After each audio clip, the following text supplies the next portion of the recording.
host of Oh, Native really? Roots All right, Radio. very good. On our show, we talk about native issues. Oh, honestly, like it's not really trees, any worse protecting than the Mother one we Earth, just and played. holding All our right. elected officials accountable. Hey, folks, thanks for tuning in to the Todd Allbaugh Show on Monday, September 8th. We got a few people tuning in. We got 30 seconds till we kick off. Hey there, hi there, ho there, everybody. Could be a great show.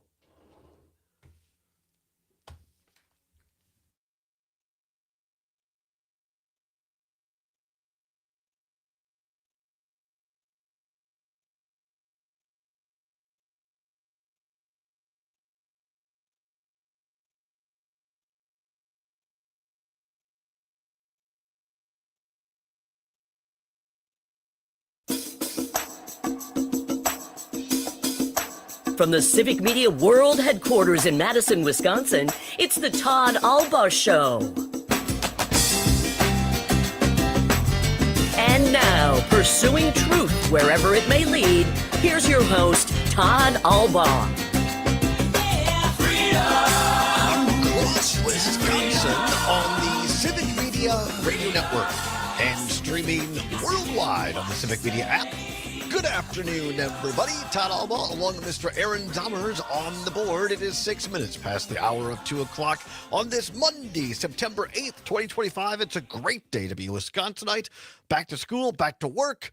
Start of the new work week. Welcome in, everybody. Aaron Zommers, how was your weekend? We are here at the world headquarters of Civic Media, downtown Madison. Mostly cloudy skies, although I'll call it fairly seasonal. Temperatures around 70 degrees. It feels like a fall day out there. It sure does. And yeah, I had a very nice weekend. Yeah. My dad retired this past Friday. Congratulations to the elder Mr. Zommers. Yeah, I went to go hang out with Andy, my dad. I don't normally call him that, so that felt weird. But anyway, got some dinner, just hung out. Of course, his first night of no longer working, the first morning, he got up early and went hunting, which Good for him. I expect that to be many of his days going forward. Well, congratulations to Andy Zommers on his well-earned retirement. Nice that you got to head back to beautiful Manitowoc and hang out with him. I was in town most of the weekend. Great weekend. My sister came down from beautiful Eau Claire. We made a weekend of it. And on Saturday, we're very honored to be invited by the Ewing family to go tailgate a little bit with Brady Ewing and his family. And then we were in the stadium, thanks to Rob Wheat, who could not use his tickets. He and his lovely wife, Max, were traveling. And so Heather and I used the tickets, courtesy of Rob, and got to see Brady Ewing as the honorary captain of the Wisconsin Badger football team after he... I'm trying to decide whether I want to tell this story now or wait until Friday when he's scheduled to be on. I'll save the story until Friday. I'll simply say that Brady Ewing is a two-time Big Ten champion, and went to 2 different Rose Bowls. And was back, one of the best fullbacks that was asked to be the honorary team captain, went out and flipped the coin. It was great. They announced him. And the cool thing was all 4 of his sons and his daughter, all 4 of his sons and his wife were there. I was like, what? He has a daughter? No. All 4 of his sons and his wife were there, and his brother and sisters and mom and dad. So that was really, really cool. Badgers got a big win. Didn't feel as big as the score reflected, but they managed to get by Middle Tennessee 42-10. So that was fun. Pretty beautiful day for football in Madison here, by the way, on Saturday. And then we came home, Heather and I did, after we walked. We parked the vehicle here at the Civic Media headquarters and walked down to Camp Randall. We walked around, and my sister keeps track of steps. At the end of the day, Zommers, any guess how many miles that we walked on Saturday? Oh, I guess I don't remember how many steps are in a mile. Can I guess steps? Do you remember that? No, I don't. Okay. It's fine. I don't know, 10 miles. Not quite. 7 miles, which is plenty. And boy, we were feeling it. So that was a lot of fun. And we went to the farmers market earlier in the day here in Madison on the square. That was lovely and fantastic. And then we went home and watched the Brewers. Brewers had a big weekend as well. Swept the Pirates on the road. And then yesterday, got a little bit of outside time. And then watched the Packers also with a big victory, 27-13 over the Detroit Lions. So Badgers won, Packers won, Brewers won. Huge sports weekend, great outdoor weekend. So hope all of you had a great weekend as well. Back at it today and happy to be so. At the bottom of the hour, we're going to talk to our friend Tom Kircher, great reporter at Wisconsin Watch. A story headlined, quote, as Wisconsin companies saved $1 billion in rate cuts, severely injured workers haven't seen a raise in 9 years, unquote. Going to talk about workers' comp in this state and find out what's going on, why workers have not received a raise, those who are on workers' comp, in over 9 years. Tom Kircher, great reporter. He might pull out some of his news briefs as well. Always look forward to that when he does fact-checking on stories out there and then finds out what the truth really is. So Tom Kircher from Wisconsin Watch. And then in hour number 2, we're going to do a What's Worse for you today. By the way, Zombers, I'm here. I'm all 5 days, by the way. I'm putting in a full work week. I'm here Monday, Tuesday, Wednesday, Thursday, Friday of this week because I did not win the lottery over the weekend. The $1.7 billion lottery was not a winner. I was wondering where you were going with that. I'm like, you mean like just about every single other week? What? I did not win, but today's What's Worse, the lottery or sports betting. As Mike Lucas says, timely indeed, because lottery was on the mind of people this weekend and a lot of sports betting going on with all the aforementioned sports. And then our old friend Matt Flynn is going to be in. Looking forward to a conversation. He has a brand new book out called American Dawn. American Dawn. So Matt Flynn will be joining us and talking about his novel, giving us his take on some current events as well. So all of that, very, very interesting, and looking for your calls as well. And on the text, you can text us at any time via the Civic Media app. Big week, by the way. Brewers have a series starting at home, or pardon me, out on the road tonight against the Texas Rangers. Very important. And then the Packers play on Thursday against the Washington Commanders on September 11th in Lambeau Field. So big week. And then Wisconsin goes to Alabama, down there in beautiful Alabama. So big sports weekend or week to follow or ahead here as well. Mike Clemens, our great sports reporter, will be all over it and will be bringing us the latest. I thought we'd start with the Packers. For those watching the stream, Facebook, YouTube, Twitter. I think that's what a lot of people are talking about this morning. I know I had some apprehension going into the game over the weekend. Could the Packers pull it off? How are they going to look? Micah Parsons, the new defenseman from Dallas, how is he going to fit in? And boy, for those of us that watch the game or listen to it right here on many of our Civic Media radio stations on the Packer Radio Network, wow. Really fantastic. CBS had their all-star team, had their pregame show from outside of Lambeau on the CBS network. That was pretty cool. Nate Burleson looking very, very natty indeed with a CBS pinstripe like athletic jacket. And they recreated the inside of the stadium in terms of a wall, a section of the wall. And Nate Burleson could do a Lambeau leap. I wonder if it was full size. It was. Yeah, it was full size. So that was pretty cool. After the game, after the Packers won 27-13 over the Lions, CBS's Tracy Wolfson caught up with quarterback Jordan Love, but first talked to Micah Parsons after the game on CBS. Limited snaps, but a huge impact. What was it like out there for you today? I'm not going to lie, I was a little tired. The snap count was probably justified, but overall, I thought we played really well. Some of these guys on defense were just flying around, set the tone early, even with me out there knowing my snap count. So that really means a lot. They just let me do catch-up. And the way they're playing right now, I can take my time because I think we go for a long run. I love that. What were the emotions walking out of the tunnel for a new team? I can't lie, it gave me chills. This environment, the first time, how they embraced me, the fans, this was one-on-one.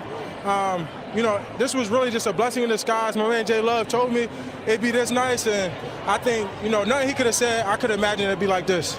Jordan, I know you're glad to have this guy on your side. Oh, yeah, most definitely. And like he said, when the crowd went crazy when he ran out, man, that was a special moment. And, glad he's with us. I'm sure he's glad to have you. You came out and you set the tone with those 2 touchdown drives. How important was it to start fast and be able to start the season this way against your North rival? It was very important. That was a big goal for us coming in this game. just start fast, start the season off fast, and that's exactly what we did, and got us off to a hot start there in that first half. So we've got to keep building on that. Congrats on the win. Quick turnaround. Good luck on Thursday. Thank you very much.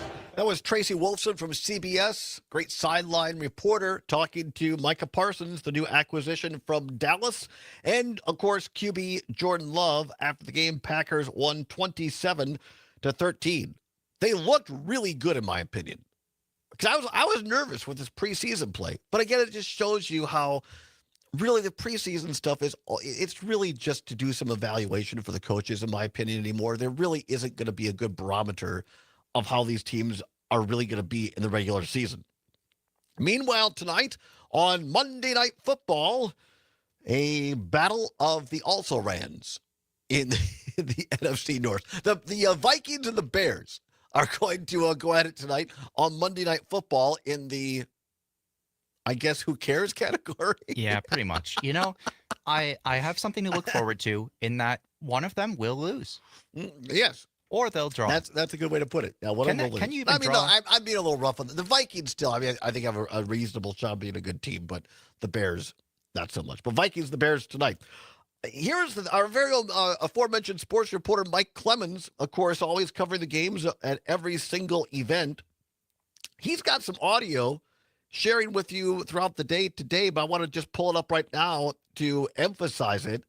Here's the deal. If you watched it on TV, and according to people who went there, lots of blue in the stands, lots of Detroit Lions fans, and that is apparently because a lot of Packers season ticket holders sold their season tickets to Detroit Lions fans, which I think is a bunch of hooey. And remember, the Packers, under their agreement, have the right to reclaim season tickets from ticket holders who just keep selling it and don't actually use it. Head coach Matt LaFleur was not happy with many of the season ticket holders of Green Bay after Mike Clemens got the audio. Here's LaFleur after the Packers win. The fans that showed up brought great energy, and the fans that sold their tickets to all those Lions fans got to be better. Succinct and really true. I mean, think how long people wait generation. Well, maybe not a generation, but a lifetime. A kid is born. They put their kid on the wait list, hoping that by the time the kid is 30, 35, 40, that they'll get season tickets at Lambeau.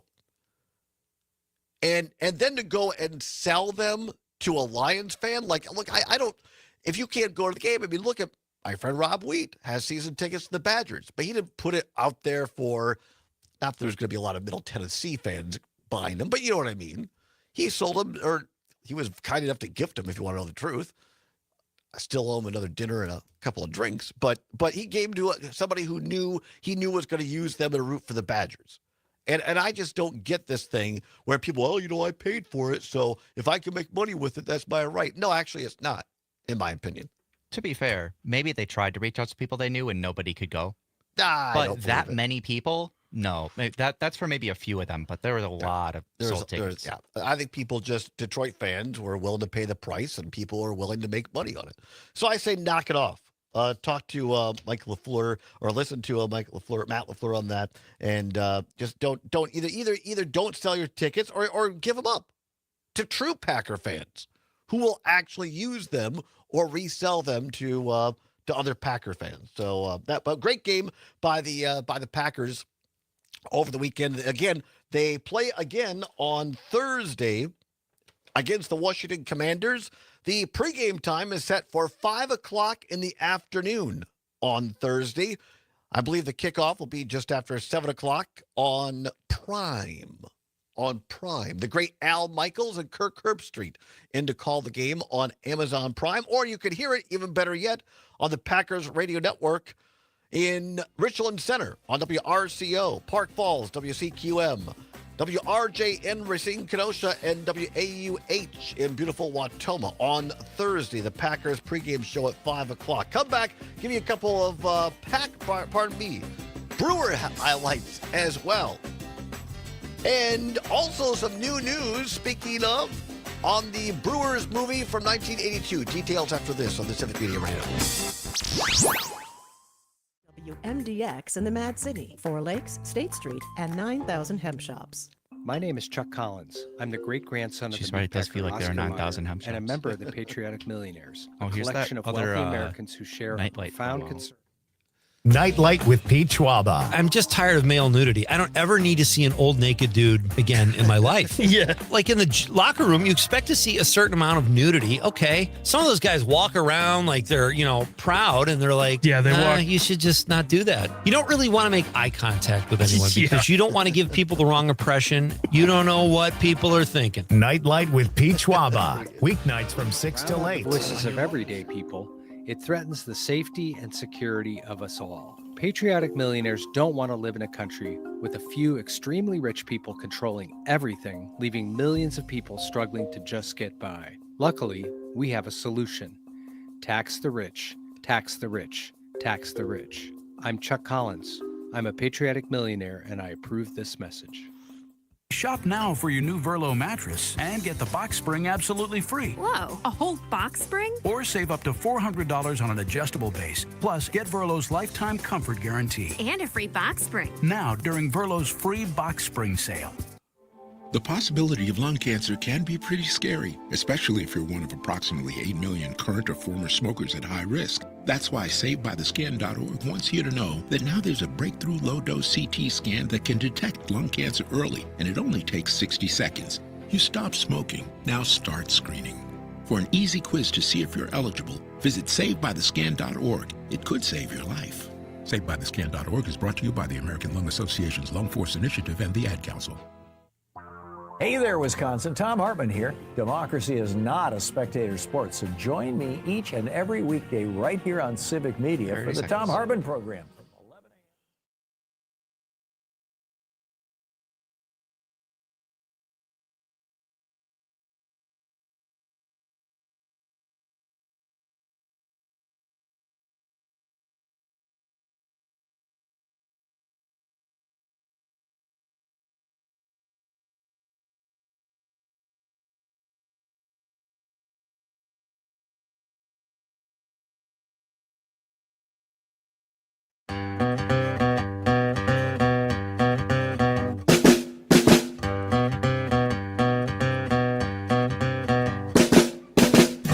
Welcome back to the Todd Allbaugh Show on the Civic Media Radio Network. Now 22 past the hour of 2 o'clock on this beautiful Monday, September 8th, 2025. Glad to have you along at the bottom of the hour, just after the farm news with Midwest Farm Report and the great Pam Yankee.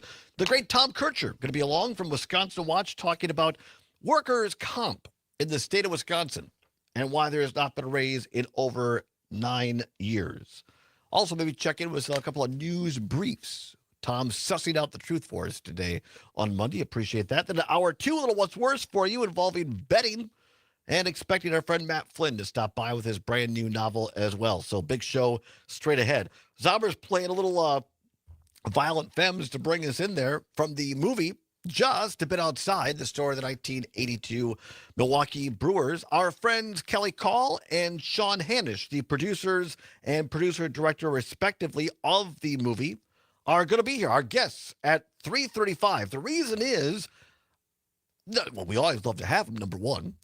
But if you've been saying, geez, Todd, I know that the DVD is out there. I missed it in theaters. I don't subscribe to Amazon Prime. I don't subscribe to Apple Plus TV. I don't have Roku. Well, here you go. Starting tomorrow night, Just a Bit Outside, the story of the 1982 Milwaukee Brewers, is going to be on broadcast television for free. How about that? You're running out of excuses not to watch it. It was announced today that in the Milwaukee area, it's going to be on CBS 58 on WMLW. Here in Madison, if you're in the Madison market, it'll be on Channel 3000, WISC TV on TVW. So many, like if you get it over the air, if you use what used to be called rabbit ears, like Channel 3 is 3.1 and TVW is 3.2. So it's going to be on 3.2. I think same thing in Milwaukee. If you have YouTube TV or Direct TV or something like that, just look for WMLW in Milwaukee or TVW in the Madison market. It's also going to be on WSAW in Wausau. In the Green Bay market, WGBA and WACY. And in La Crosse on WKBT Channel 8, I think it's 8.2, the digital channel there. So, and there's also plans, apparently we might learn more from Kelly and Sean tomorrow. They're also going to have the documentary as an audio selection on several of the Brewers radio network stations for dates and times to be named later. Hoping that some of those stations that include civic media stations, hoping we're participating, but we'll find out more soon. But how cool is this? In a year that really is giving you the feeling of that 1982 team, to have more opportunities to see this great documentary just a bit outside the story of the 1982 Milwaukee Brewers. So we'll talk with Sean and Kelly, and we'll get all the details, get you ready to watch that. Because here's the deal. Select Brewers games, including tomorrow night, are over the air on these same broadcast channels. So tomorrow night's game, the Brewers at Texas, are going to be on those channels I mentioned, and then just a bit outside will be shown after that game on those same channels. So I think that's pretty cool. Speaking of the Brewers, they got another sweep of a series against Pittsburgh in Pittsburgh yesterday afternoon. The Crew won 10-2. The Miz on the mound, Jacob Mizorowski. Here's manager Pat Murphy on the Miz yesterday afternoon. I thought Miz got on track, around the fourth inning, and Jansen deserves a lot of credit for that. And he straightened out his sequencing and everything else and got him under control. And I thought he really settled down and pitched well. Then he goes. The thing is, the Miz pitched as long into a game as he has in his short major league career. He may have gone longer in the minors, but he went all the way into the seventh inning yesterday afternoon. Here's the Murph on the Miz going that extra time. Because he was going so good, like all of a sudden he looked like his tempo was good. He was on time. And I'm like, why would we take him out? He's as good as he's looked. The 4th, 5th, and 6th and 7th were better than the first three. I was concerned in the first three. I was concerned. And one more cut from our great sports reporter, Mike Clemens, Pat Murphy, after yesterday's Brewers win on the Miz. I can only tell you this is a great learning experience for him, and he answered the bell today and did a very, very nice job. Did he pitch great? No. Did he, in a normal circumstance, could he have been out of that game early? Yeah. But he settled in and showed that he has the resiliency to make those adjustments. Now, on Friday night, the Brewers were on Apple Plus TV, and the sideline reporter for Apple Plus, this is the same woman who got the whole Pat Murphy pancake thing, the pocket pancake thing going. So on Friday night, she interviewed Murph again. There's a whole new food in Murph's pocket. It's a real hot team, and they've proven that they can score and they can beat anybody. They're at their end of their season. They got a lot of veterans. We got to work it out for us. Is that a quesadilla, Pat? It is. Quesadilla during the game, no pancake. A lot of problems last time. You caused me a lot of problems. So I would love if Pat, we have a gift for you too. You gave me a pancake last time. It was way too dry, so we got you some authentic Wisconsin maple syrup from Manitowoc, Wisconsin. You won't use it. Beautiful. Thank you. You're so welcome. Thank you for the quesadilla, Pat. I might put it on the quesadilla. Do it. I'm out. There you go. Pat Murphy talking to sideline reporter on Friday night at Apple Plus TV. Same reporter, she got him to do the pocket pancake. And now they're selling them on Sundays at AmFam Field. And she brought him some syrup from the hometown there, Zommers of Manitowoc. Yeah, and they have some great syrup there. Right. Yeah, very good. So Brewers, again, get a big win yesterday, 10-2. They sweep the Pirates. By the way, magic number for the Brewers, and this is fantastic. They're going to town. The magic number to win the Central is down to 12 games. And for postseason play, the magic number is simply 3 games. So really, really exciting time to be a Brewer fan. Going to come back and talk some news with our friend Tom Kircher at Wisconsin Watch, and also some news briefs. Our friend Jeff Perry on Facebook says he's already ready. He has his news briefs on. Come on back. We'll talk news. Farm News is next right now with Pam Yankee. Don't go anywhere. They are fact briefs, but I wasn't going to correct you after that great comment. In fact, I can. In fact, it says I am in fact wearing my news briefs. That's what it is. civicmedia.us/careers. Tom Kurtzer, they made you go to a hotel, Tom? What's going on? Yeah, too many things to juggle today. And You're the on the last thing I'm road. going to do is get down to State Street and not find a place to park and be that's rushing to the studio. So It's all good. It's all we appreciate you making time. yeah, sure. Oh, Yeah, what do you know about workers' comp? I know. I'm looking forward to talking about this story. I know slightly more about it after reading. I didn't get it quite through, but I got most of it through. But this is really, as someone who once spent, I was on. What's the workers' comp and disability? So I had when I was working at the state, I had shingles. I had short-term disability insurance. Oh, sure. So I was on that for like 3 months. That paid for part of my. Didn't pay everything, but I mean, it paid a portion of my Sure. salary. Right. So, yeah, this is really good stuff.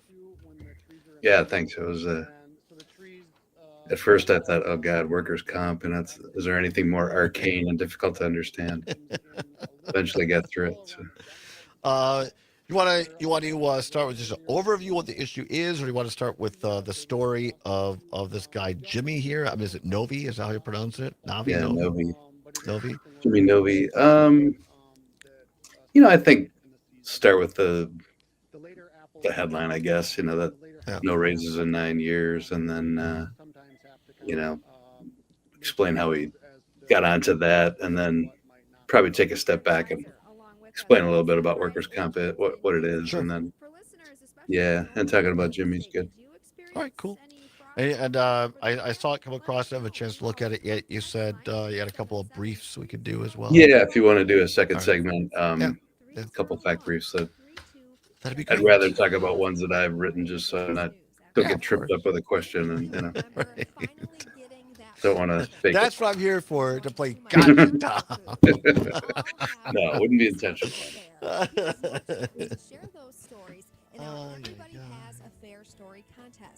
Looking pretty solid with that Packer shirt on. I'm excited. I was pleasantly surprised. I mean, I was hoping the Packers would win yesterday, but I did not expect them to win that decisively. Yeah. How about you? Right. Yeah, it was a great start. I was pleasantly surprised. Yeah.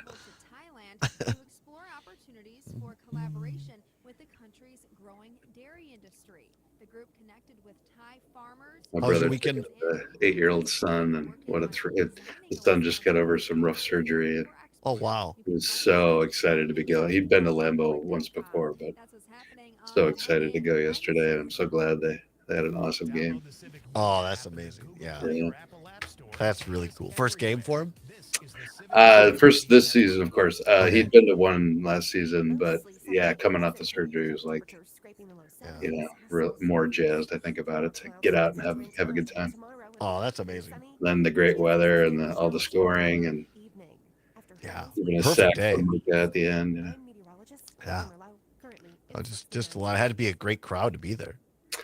Yeah, my brother said that before the game, when Micah Parsons came in on the first play, like a third down or something like that, there was just the fact that he ran onto the field, the crowd just erupted like it was a big touchdown. So expectations are high, I guess. Oh yeah, absolutely. Until that day when this is all a thing of the past, you couldn't stop us if you tried. Join us and celebrate 75 years of breakthroughs at NBA75.org. I'm in a hotel because I'm doing a banquet speech tomorrow night. Oh, nice. Doesn't that sound like 1955? I like that. I thought we were doing some like undercover reporting, which I thought. No, I just thought undisclosed location. Right. We've tapped the room next to us. There's going to be a big story next week. No. All right, 20 seconds. All right, thank you.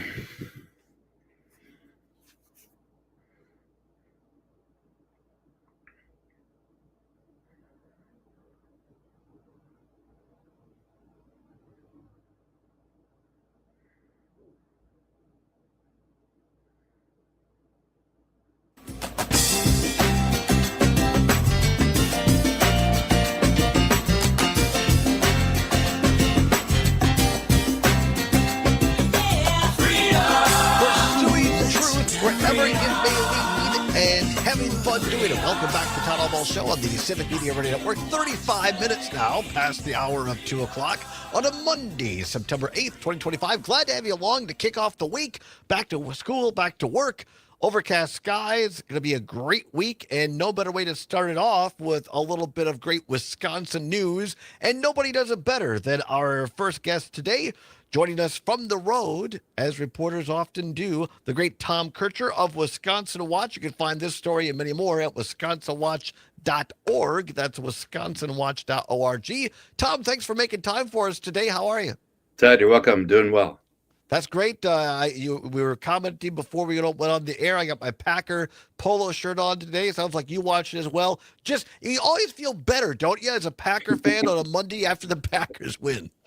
Especially if you work in an office setting. I remember the days when after a Packers loss, Monday was just so grim, and people would, we probably lost a collective 100 hours of work time with people complaining. But if they had won, oh my gosh, everybody in a great mood, ready to dive into the week. Productivity goes up, but we're ready to dive into you. Had a great story in Wisconsin Watch last week. I think it also appeared in the Isthmus. Correct me if I'm wrong, but the headline is, as Wisconsin companies saved $1 billion in rate cuts, severely injured workers haven't had a raise in 9 years. Tom Kircher, you think of workers' comp, not exactly a sexy, news sexy type of topic, but how did you come to learn of this story and to get onto it? Some months ago, I did a story about Michael Gableman, the former state Supreme Court justice, and kind of looking at the rise and fall of his career. Mm-hmm. And a reader who read that story emailed me and said, hey, Wisconsin Watch ought to look into this workers' comp situation. And the most severely injured people on the job, those who are declared permanently and totally disabled, haven't had a raise in their benefits in 9 years. And certainly was not something I'd heard of before and seemed well worth looking into. Yeah, and I'm so glad that you did, because like I say, these are one of these things where, I've never been a workers' comp per se, but when I was working at the Capitol in state government, and I got shingles like 20 years ago, and I got shingles really bad. I was on partial, I guess maybe technically it's workers' comp, but a partial disability for like 3 months because I had paid into it. I had that insurance I had paid for, and so it covered a portion of my salary while I recuperated and eventually went back. But in this story, and correct me if I'm wrong, Tom, these are folks, as you said, maybe a lot of construction folks or other people who perhaps through the fault of their employer didn't have safety things in place, and they fell, they got hit, whatever it is. And these folks now are physically not able to probably ever hold a full-time job again. So this is their salary for the rest of their lives, correct? Or at least part of their income, right? Yeah. So these are workers' compensation covers people injured on the job, not someone who's disabled for another reason and can't work, but specifically injured on the job. And similarly to disability, it pays a portion of your income based on what you made at the time of the injury. And it's paid in perpetuity. You get a check, at least for the people who are permanently and totally disabled. I should take a step back. So workers' comp, by and large, covers people on a temporary basis. You're working on the job like you described. You get hurt. You're off for several weeks, whatever it is, until you recover. You come back to work, so it's a temporary benefit. But there are roughly about 500 people in the Wisconsin workers' comp system who are declared permanently and totally disabled. And so the good news, so to speak, for them is they get a workers' comp check for the rest of their lives. They're permanently and totally disabled, declared not able to hold a meaningful job. What's been tougher for them is that while they get this check forever, so to speak, they haven't had a raise since 2016. And as you can imagine, with inflation being roughly 34% over that period of time, it's made it difficult for folks like that to be able to pay their bills. I think this is fascinating because before I got back into radio here, going on 3 years ago, I was working in retail doing a management gig for LL Bean. And just in the time I started working there part-time, I guess it would have been in like 2018, and I finished up as a manager in 2022. Just in that short time, our starting employees there went from $11 an hour to $15 an hour, and that was for retail work. I mean, it was a good job, whatever, for what it was. But to think about in the business world, that kind of an increase over 4 years, 5 years, and then you look at workers' comp, and these folks, by and large, and again, keep me honest, Tom, and maybe they're eligible to get some supplemental income if they can, but really, this is the heart of what's paying rent, putting food on the table, and their survival. And there's no increase in 9 years. Right. Depending on an individual's circumstances, it might be their only income. We featured a man named Jimmy Novi, who's a 77-year-old permanently and totally disabled person, injured about 50 years ago, working in a battery manufacturing plant. He was exposed to a chemical that caused nerve damage for him. And so Jimmy Novi is carrying on in that he also gets a Social Security check. So he gets about $1,500 a month Social Security, about the same, coincidentally, $1,500 a month for workers' comp. And he's married, and his wife brings in some income. But when I first talked to him back in July, I got him on the phone just to see if he'd be willing to be part of our story. And he said, hey, this was in the middle of July. And he said, I've got $8 left in my checkbook, as he put it, until the end of the month. So, not a destitute person, not homeless. I don't want to overstate it. At the same time, as he put it, if my wife weren't paying for the groceries and things near the end of the month, I'd probably be starving. Yeah.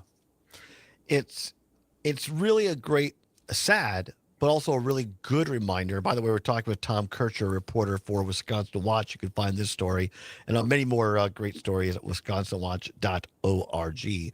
It's just a great reminder, Tom, for me as I read this, and just great reporting. People that we pass in the grocery store every day, people that we pass on the street, we don't know what other people are living with, are dealing with, and it truly is a struggle. I always say, there by the grace of God go I. I've gone through times in my life when, if it hadn't been for family there to basically be my safety net, I could have been homeless. I could have been without food. And it's a great reminder that we're all not that far away from many people in your story here. Yeah, certainly true. In his case, he was a young man right out of high school, taking a job in the factory manufacturing batteries that were used in walkie-talkies in the Vietnam War. And he had no idea what he was being exposed to. And after about 10 years on the job, started to have trouble walking and even keeping his balance. So in his mind, why can't I get a little bit of a raise every year? I'm not asking for a lot, but my Social Security is increased automatically every year. Why isn't my workers' comp? And, the one explanation for that is that about half the states do have automatic pay increases for their permanently and totally disabled workers' comp folks. It's adjusted automatically annually. Wisconsin does not. So in Wisconsin, for people like Jimmy Novi to get a raise, the legislature has to approve it in law. And that's something that's taken up every 2 years, workers' comp issues. So on the one hand, it's not automatic, certainly harder for people like Jimmy Novi. On the other hand, people say there is value to Wisconsin's way of doing it because the workers' comp issues on the whole are dealt with every 2 years by a workers' comp committee, management and labor, and they can deal with things on a consistent basis, as opposed to if there weren't this committee, it would be left to the whims of the legislature, which might swing one way or the other, depending on which party's in charge. So why is it, Tom Kircher, in your reporting, why have these folks not gotten a raise in 9 years? Has it boiled down to partisanship? Is it just a lack of willingness? Is it a lack of like what you're doing right now, awareness? What in your reporting, why is that? I mean, one of the key issues, I think, is that if you think about it as a contract negotiation between a union and management, maybe on the job somewhere, there's horse trading, right? You give us this, we want that. And that's part of what happens every 2 years in the workers' comp system, where the management and labor sides get together and discuss an array of workers' comp issues. And if they don't agree on certain things, then it never gets into that bill. So since 2016, they've never reached agreement on a bill that includes raises for the permanently and totally disabled. until this year. And it's tentative at this point, but the two sides have this year recommended that the permanently and totally disabled, like Jimmy Novi, get a raise starting in 2026. We'll have to see if that bill, once it's the drafting is complete, see if it goes to the legislature and gets approved. And if it is, it would need to be signed by the governor too. To me, Tom, this is the greatest use, or one of the greatest uses, in my opinion, of journalism. Great journalism, like what you're doing here, bringing awareness, because I think it's incumbent upon each one of us who read this story at wisconsinwatch.org, who hear this program today, call your state representative, call your state senator, and tell them to pass this increase. Do the humane thing. We had a $4 billion surplus. I know it's less now after the state budget, but there's no reason that Wisconsin cannot pay this, cannot give these folks raises. And if you can, just one more story, because I love your reporting, because you give these examples, and that's a strong a connection as you could possibly make. Because I think that the stigmatism out there is, well, these people, they don't want to help themselves. Talk about this kid, Scott Meyer, from West Bend High School, star athlete, great kid. Tell folks what happened and why he is in this situation. Yeah, he's the other person we featured in our Wisconsin Watch story, also permanently and totally disabled. Got a job out of high school on a loading dock. In an accident, he got pinned. A semi-truck trailer pinned him against the dock. He ended up paraplegic. He's 51 years old now and living in Colorado, permanently and totally disabled.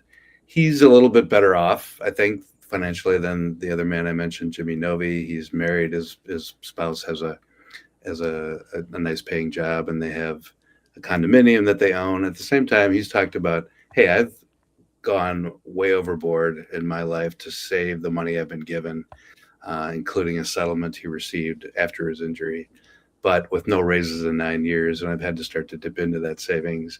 And I worry about continuing to dip into it, particularly as my health is likely to deteriorate over the years because of the injury. And again, I would just remind our listeners, or ask, as I have done in reading your work here, ask myself, I've had good fortune. This isn't me, but it could have been. It could have been. I mean, this kid, Scott Meyer, 1992, photo here of him, all kinds of hockey trophies, had his whole life ahead of him. He's working a blue-collar job, gets pinned by a semi, and loses both of his legs, a paraplegic like this. And he's not asking people to feel sorry for him. He goes on and he has a life, but no raise in 9 years of these benefits, when we could put a lot of money into other things. To me, Tom, it comes down to investing in our fellow humans, in our fellow Wisconsinites. Yeah, not for me to say what we should or shouldn't do, or what the legislature should do, but I think it's important that we raise the issues, which we did in this story, and lay it out for people that here's the folks we're talking about, here's what happened to them, here's how they're living financially. There are other considerations too. There's only so much money in the system, and you want to make sure that state programs like this are well run. At the same time, 9 years is a long time to go without a raise. We'll come back, talk more. Tom Kircher of Wisconsin Watch, wrap this story up on a couple of Wisconsin news briefs. It's the Allbaugh Show for Monday on the Civic Media Radio Network. Fantastic as always. Fact briefs, by the way. What? They're fact briefs. What did I say? I said news briefs. Oh, sorry. Should I smack them when we come back on here? No, I think they need to be fact briefs, Todd. Anything else you wanted to wrap up on this particular story that we didn't get to?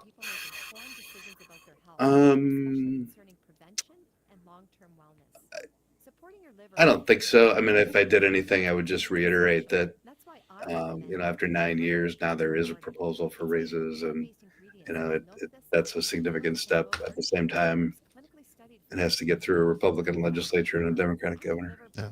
All right. Well, we just remind people that go to this website, read the story if they haven't. Yeah.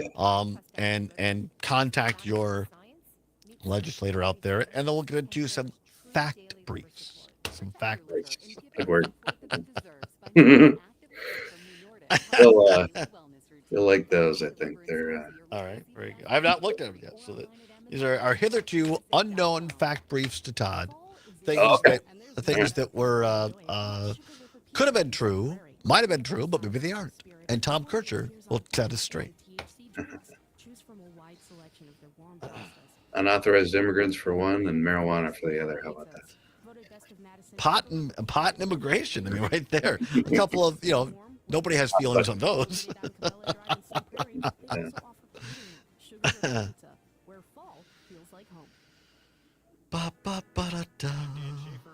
recombobulate. Big political news dropped the Friday before Labor Day weekend in Wisconsin, with right-wing state Supreme Court Justice Rebecca Bradley announcing that she will not be seeking re-election to another 10-year term on the court. In her statement announcing the decision, Bradley bemoaned a, quote, shift from thoughtful, principled judicial service. I don't know if Matt before mentioned to you, but we have a new state capitol reporter just starting today. So, oh, really? Who is that?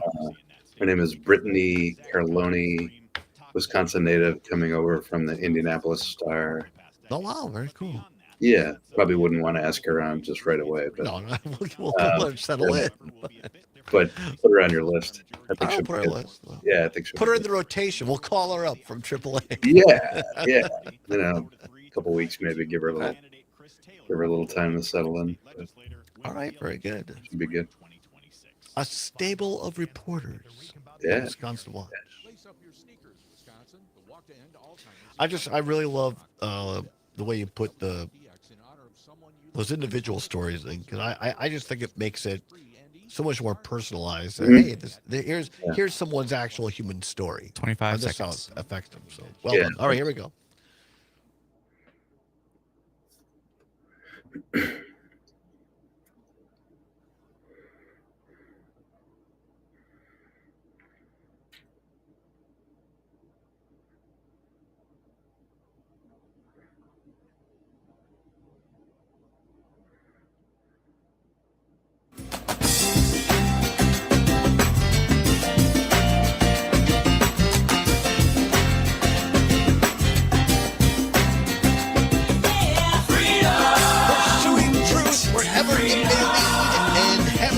Welcome back to the Allbaugh Show on the Civic Media Radio Network. 8 minutes now before the hour of 3 o'clock.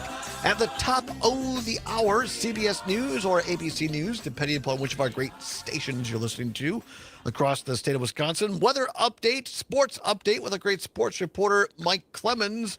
After that great sports weekend, Packers win, Brewers win, Badgers win. And the Brewers back in action this afternoon, starting a new series down in Texas against the Texas Rangers. You can hear that on many of our stations with the pregame show starting at 6:30 tonight. In hour 2, a little what's worse for you, and expecting our friend Matt Flynn to be along talking about his new novel. But right now, friend of the program, reporter, great reporter for Wisconsin Watch, Tom Kircher joins us via StreamYard as he's on the road. Great reporter that he is.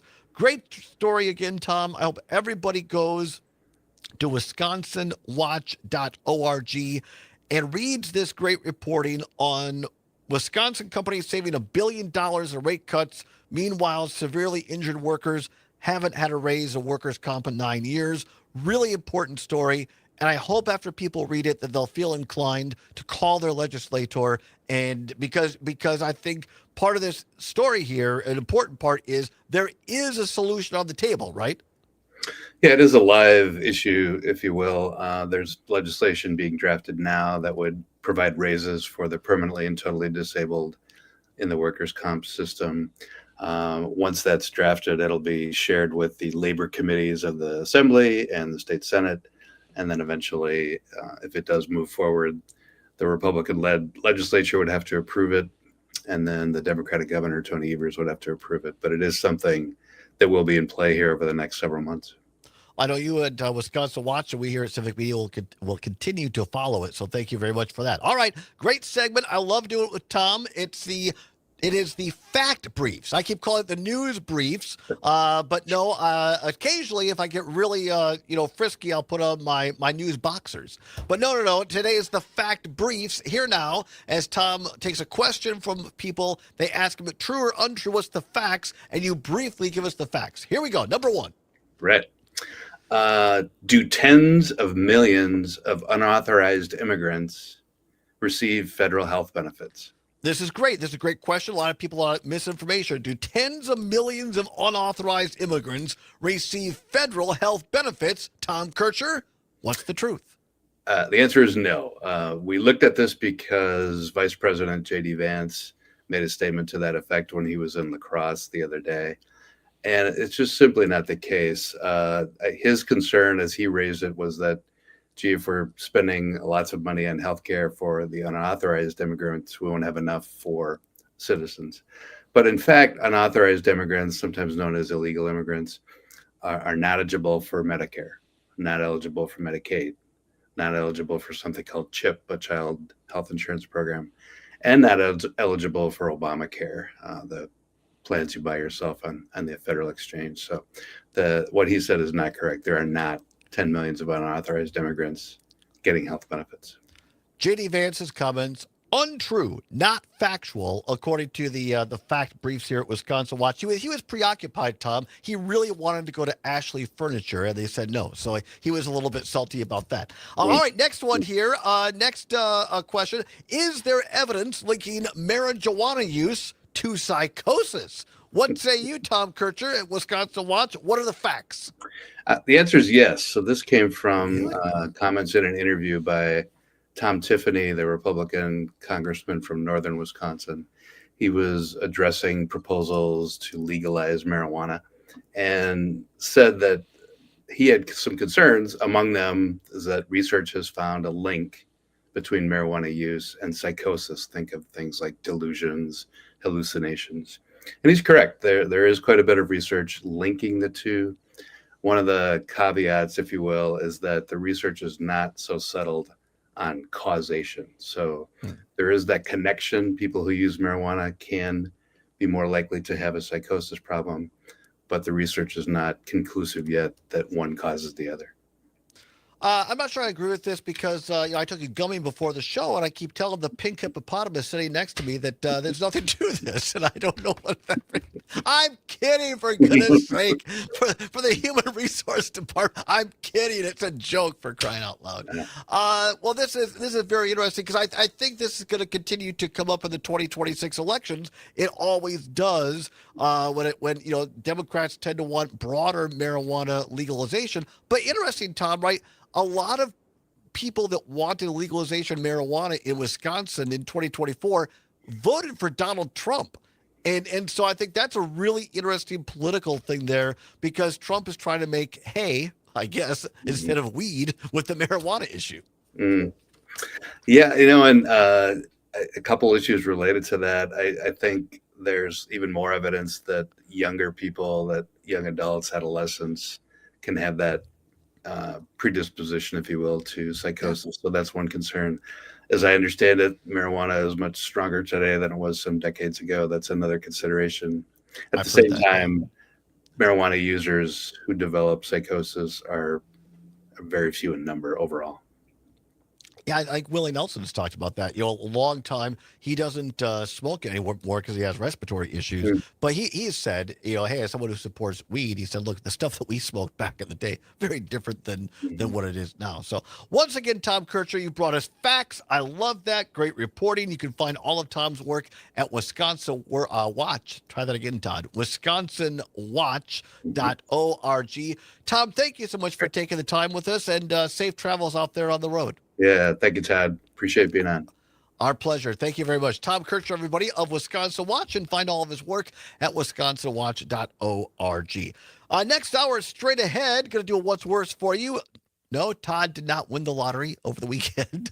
That's why I'm here at work. The lottery, but lottery, sports betting, what's worse? We're going to discuss that, and also expecting here the second hour to be talking with our old friend Matt Flynn, two-time chair of the Democratic Party of Wisconsin, about his new book. Has a brand new book out. You can buy it now, and it's called American Dawn. Yeah, I had it right at my fingertips. Thank you very much.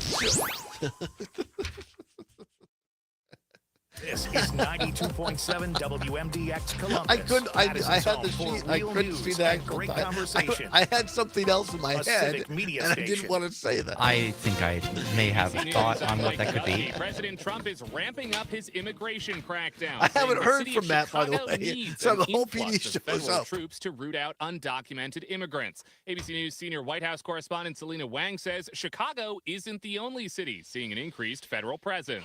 DHS says ICE raids have now launched in Boston, just days after authorities detained more than 300 South Korean nationals during a raid at a Hyundai plant in Georgia.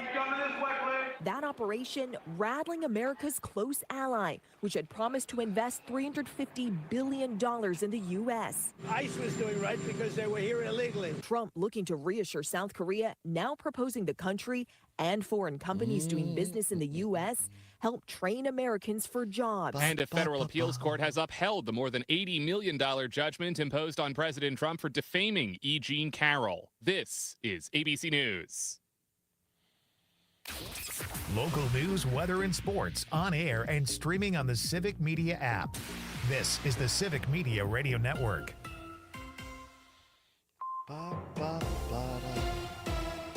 I'm Terry Bell. 92.7 WMDX News. I'm Savannah Tomei Olson.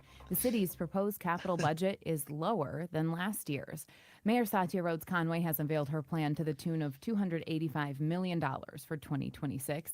The capital budget focuses exclusively on buildings and facilities, not ongoing services or operations. The 2026 plan is $133 million lower than this year's capital budget. It relies on much less money from the federal government. The proposal includes money to redevelop public housing in the Triangle that's in the West Washington region area, to replace Fire Station 6 with a new facility, and build the long-awaited Imagination Center in Rindall Park. The mayor says Madison's economy continues to grow faster than other parts of the state. A central goal of this year's multi-year capital improvement plan is to identify investments that will yield savings in future operating budgets. I'll give you an example. The new streets facility that we will be building on the far west side is going to improve the efficiency of our operations. Once completed, it will cut hundreds of hours per year in travel time that it takes for both trash and recycling pickup, as well as snow and ice removal. This efficiency will save $500,000 in fuel costs per year, and even more cost savings as Madison continues to grow, as well as reducing the emissions that those trips produce. City agencies actually asked for $73 million more for projects, but the mayor says to keep costs down, they had to prioritize. While this proposal is lower than last year's, it borrows more than last year's, too. It'll head to the City Finance Committee and then to the full Common Council. It's expected to be adopted in November. I'm Savannah Tomei Olson, 92.7 WMDX News. The Packers with a Week 1 win. Hi, I'm Mike Clemens with sports from Lambeau Field, where the Packers beat the Lions 27-13. Green Bay with an early lead and never let up. Matt LaFleur on finally snapping a 3-game losing streak to Detroit when they played here at Lambeau. Kind of had their way with us the last 3 times here at Lambeau. I was just really proud, and I think of the energy our guys brought, not only in the first half, but I thought we matched it to start the second half as well. Packers quarterback Jordan Love threw for 2 touchdowns and 188 yards. Obviously, I think a big goal for us was to be able to come in here and season off fast and start season on the right note. So to come in here week 1 at home and get a dominant win like that is amazing, and exactly what we've been working for. So it feels great. Now a short week, the Packers host the Washington Commanders this Thursday night. Baseball, Brewers with a win in Pittsburgh, 10-2. Jacob Mizorowski pitched 7 innings and got the win. With Sports, I'm Mike Clemens. Come work with us. Civic Media has a number of great jobs across the state. Open now at civicmedia.us/careers. Mostly sunny and pleasant today, with temperatures scraping the low 70s and a south breeze. A few more clouds start to filter in tonight, and tomorrow it'll be partly sunny, with the chance of some scattered showers arriving early evening, after highs reach the mid-70s. I'm meteorologist Brittany Merlot, currently at 69 degrees. All right. All right. This is Robert Pilot of Native Roots Radio. Robert On our show, Pilot, we share Robert stories from Turtle Island highlighting the people and issues shaping our communities. From protecting water to treaty rights and preserving languages and traditions, we cover it all. Hear voices like Arena Martin of Emerge, Wisconsin, Dr. Stately, Robert Lilligren, and more. Because Native issues are human issues, and human issues are Native issues. Native Roots Radio, weeknights at 8 on your local civic media radio station. Amicus, a law review with Jim Santel. Louisiana versus Calais, Callais, could deal a death blow to the impact, the power, the capacity of the Supreme Court to decide Voting Rights Act cases. This is one of those times when the Supreme Court needs to hear from the public about the appropriate resolution of this major case that could compromise the Voting Rights Act going forward beyond Louisiana. Amicus, a law review with Jim Santel. Saturday mornings from 9 to 11. Schwaba. On the next Nightlight, I welcome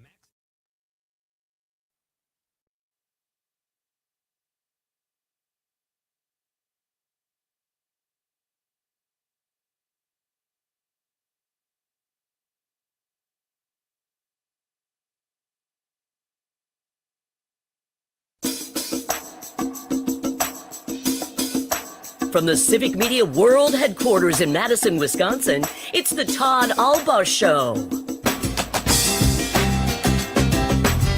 And now, pursuing truth wherever it may lead, here's your host, Todd Allbaugh.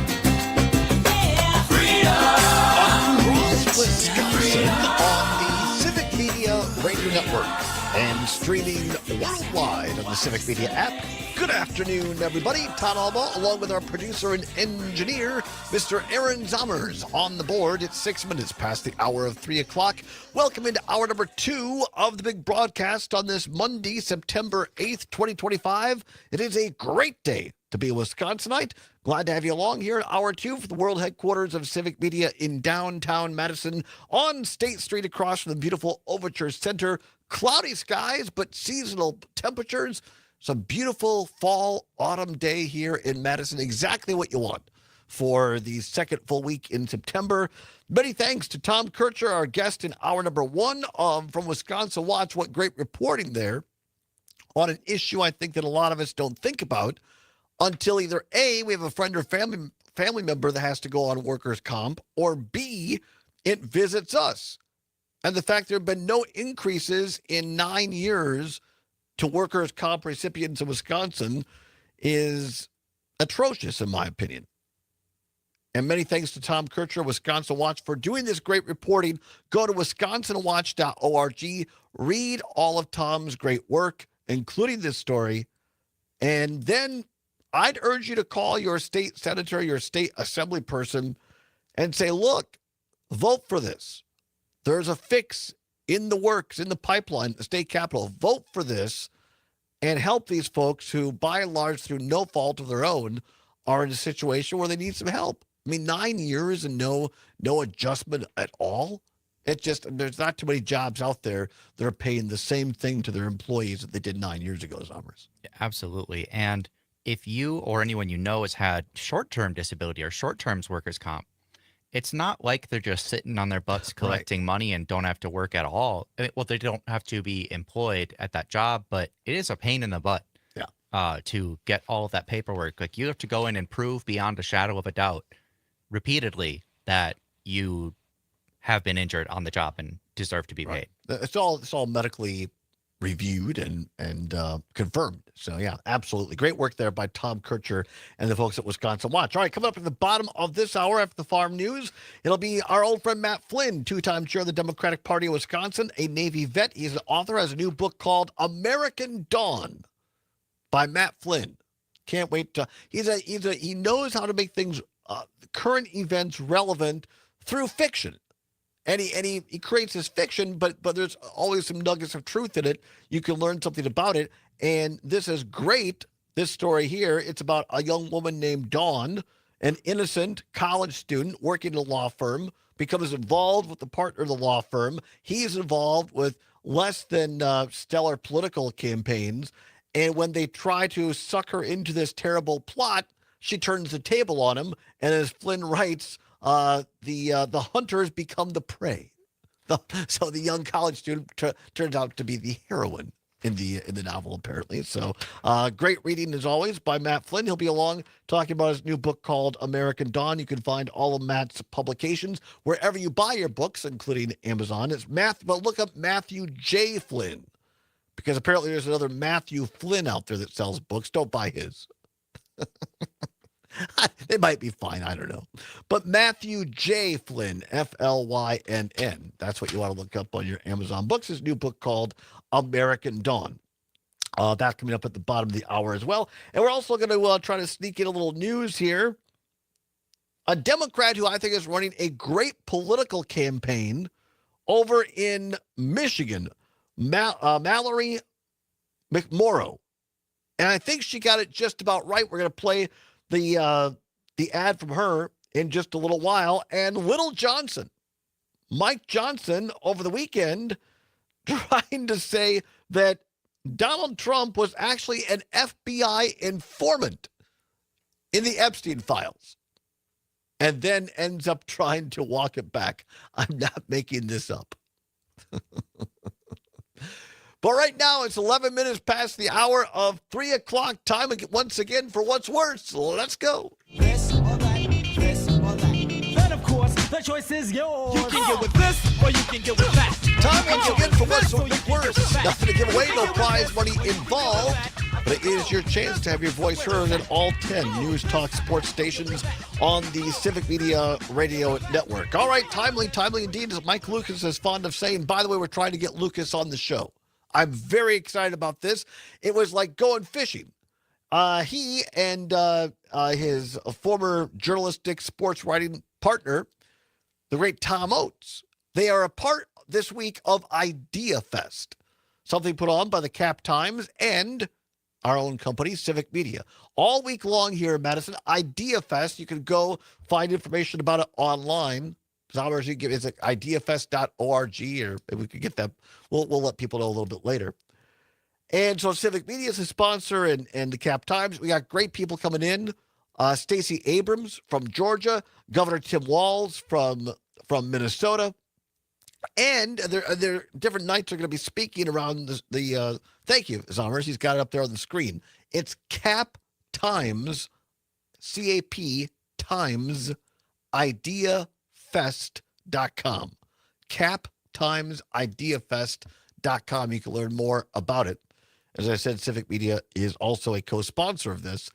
And so, but it's not all politics.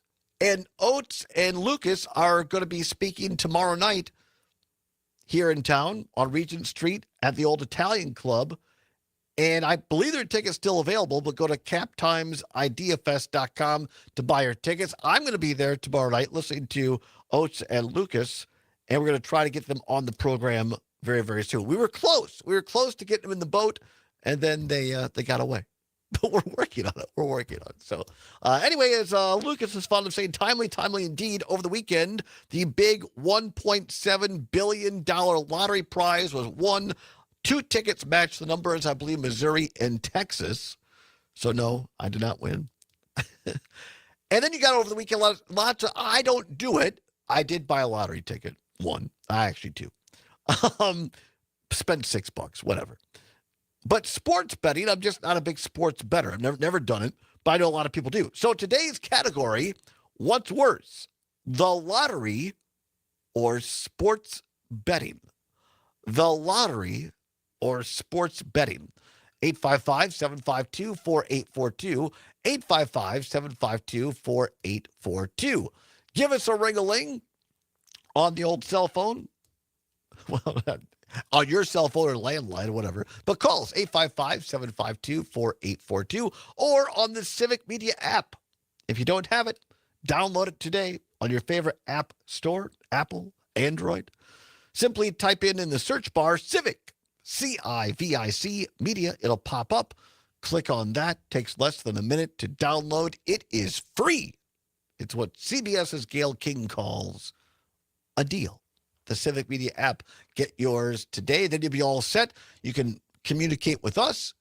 And on Friday, a couple more weeks left, a free Friday ticket giveaway. Going to give away 4 club level Milwaukee Brewers seats on Friday, but only via the Civic Media app. So download it today. 855-752-4842, 855-752-4842. Let's go to the phone lines. Jim, listening on WAUK in beautiful Brookfield, Wisconsin. Jim, the lottery or sports betting, what's worse? Sports betting, because it's addicting. You can get so close. You know, the basketball player misses that last second shot. The guy misses a field goal on a football game, and it's addictive because I think, if I just would have bet a little bit differently, you know, and so you keep doing it. The lottery, you never get close. And if you do, you know, luckily get some, you know, 5 numbers, you win something. But anyway, like my wife had to go out and buy tickets, you know, for the big drawing Saturday night. And, of course, she never got one number right. And I asked her, I said, well, how much did you get if you didn't have one number right? Because that takes skill. But anyway, my point is that sports betting is worse because it's just so addictive. You get so close, those games, you know, covering the spread or whatnot. Yeah. But the lottery, you're never going to get close, won't be addictive. You don't think, but I see people like at grocery stores that you could just, look, I'm not trying to judge people too much. I guess I kind of am by their looks. But, I mean, it doesn't appear they could be putting $25 on scratch-off of lottery tickets. And they do. I think they think, well, I'm not going to make my money any other way, and they think they're going to hit it. I feel bad for people that have those kind of addictions. Definitely. I would feel bad, too, because I can tell you have a better chance of getting struck by lightning 3 times than hitting that jackpot. You know, have you ever, obviously your wife buys lottery tickets. Have you ever sports bet, Jim? Yes, before I was married, and it was addicting, and I won a lot, I lost a lot, but really, it's just not worth it. Yeah. Yes, the sports betting, you know, occasionally if I'm out in Vegas, all right, maybe I'll put a bet down on the Packer game just for good luck. Yeah. But for good luck. But anyway, no, that was something in my youth, and I know too well firsthand. It can be addicting. Yeah, absolutely. Great call, Jim. Thank you as always. I appreciate it. Something in my youth and childhood. Jim said in his youth he did some sports betting. I've never, I guess maybe a friendly wager in the office for like $5, but I've never gone online because now everything's an app and you do it online. Have you ever sports bet, Summers? No.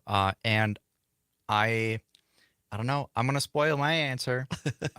Don't do it. Don't sports bet, especially now that it's on the app and it's so easy and accessible. Yes. It is designed to suck your life and money away as much as possible. Yeah.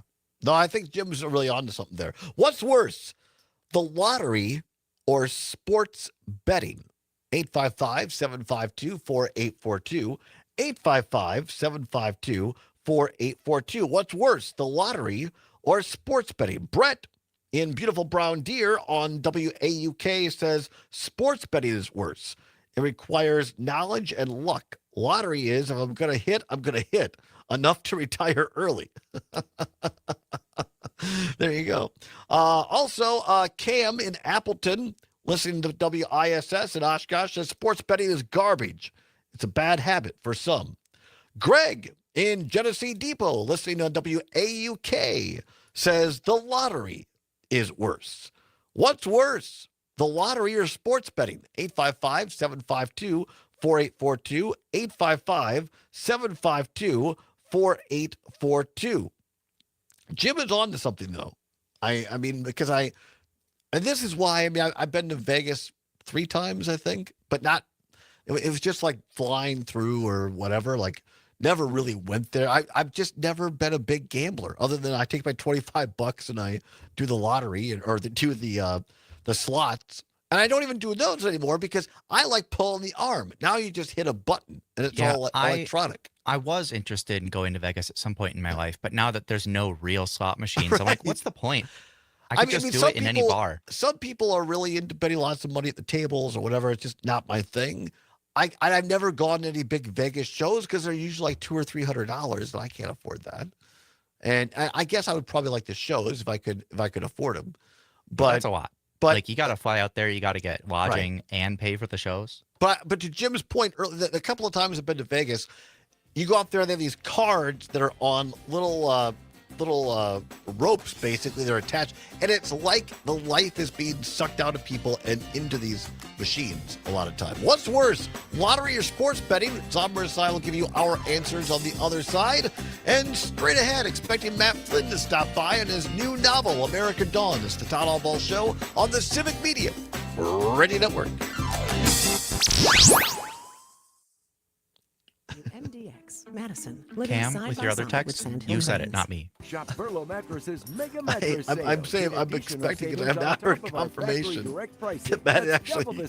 You saw Cam's latest text, right? Yeah. Okay. Savings on top of savings during Burlow's Mega Mattress Sale. Wake up, sleep better. Burlow. That would be an interesting book. That is not the book, Cam. That is not the my book. name is Chuck Collins. I'm the great-grandson of the meatpacker D-A-U-N. I mean, D-A-W-N. Patriotic Millionaires. No, this book book is not about Maggie Dawn. Burned by Billionaires. How concentrated wealth and power are ruining our lives and planet. This summer proved to all of us that climate change is real and it is deadly. And I'm here to tell you that a small group of billionaires are making it worse. Did you know that billionaire Jeff Bezos' wife, Lauren Sanchez, emitted more carbon in her 11-minute Blue Origin space flight than the average person emits in a lifetime? Did you know that the average super yacht produces as much carbon emissions as 1,500 regular vehicles, and that private jets emit 10 to 20 times more pollutants per passenger than commercial airplanes? So who should pay for climate change? People like you who recycle and turn off the lights when you leave the room, or billionaires who take joy rides in space? Tax the rich, tax the rich, tax the rich. I'm Chuck Collins. I'm a patriotic millionaire, and I approve this message. Hey, Gordy. How you doing? Oh, Arthur, great. Great to see you. What are you doing in the studio? Well, I need to talk to you about doing a commercial. Okay. Well, you know, to get a commercial on the air here, you just go down to the sales department. It's right next to the bathroom. I don't think you understand. Oh, I understand plenty. You salespeople drink a lot of coffee. That's why the bathroom's right there. Right, but I need to have you make a commercial about commercials. Wait. A commercial about a commercial? I don't follow. I want to tell potential business owners out there how to contact me to get a commercial on WMDX. Okay, I get it. Okay, let's come up with something. Let's see. Business folks can contact you directly. Gracias. Right? Yeah. Okay, what's the email, huh? Okay, so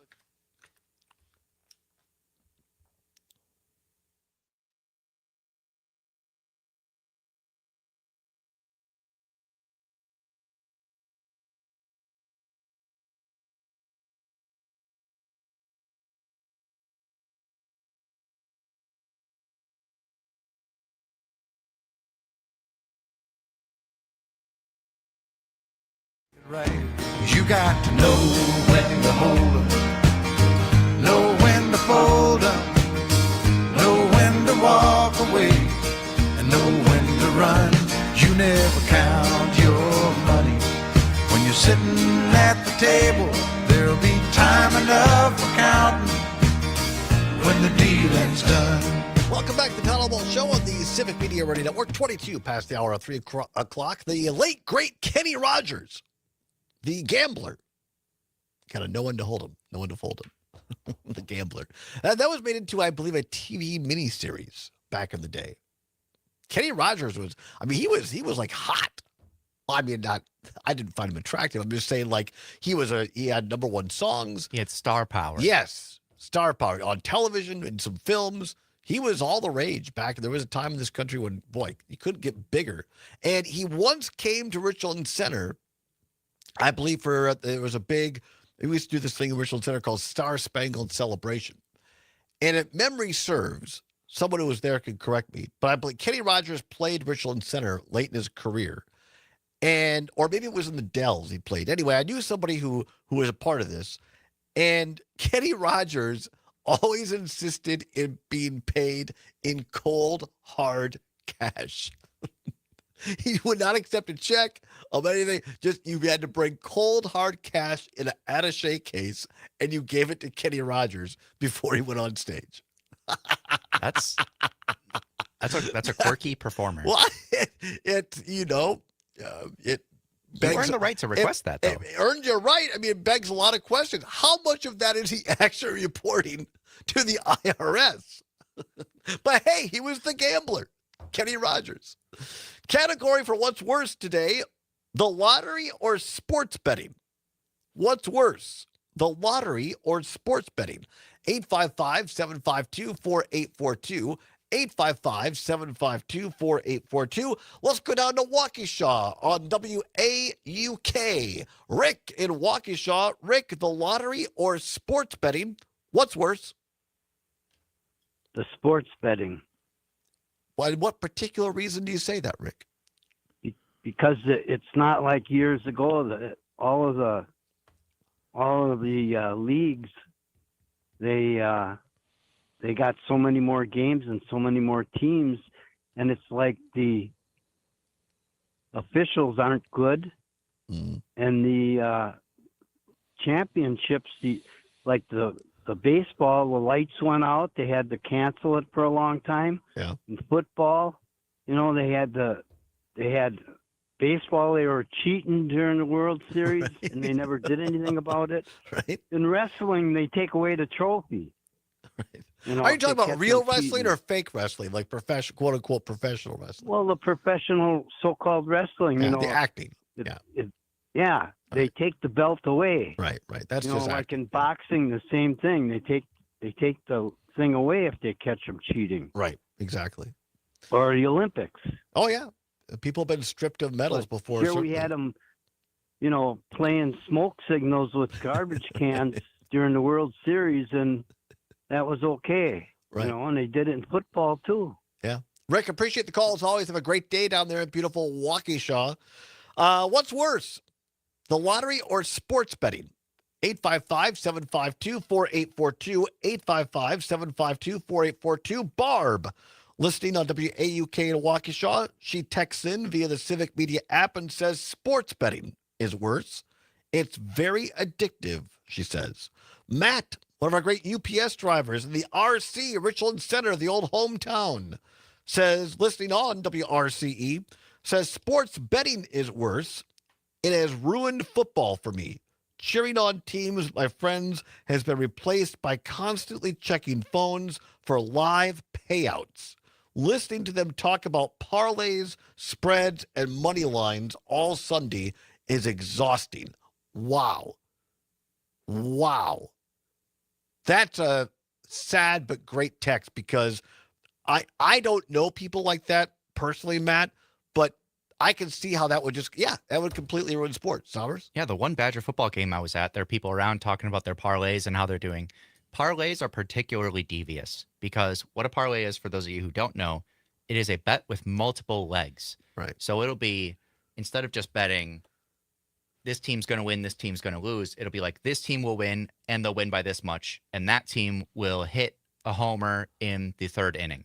And they start you at low numbers. It'd be like, Right. you're just paying $1, but you could win $100. Right. And eventually you're betting on parlays like Pat Murphy is going to storm the field at the Packers game and streak across the field.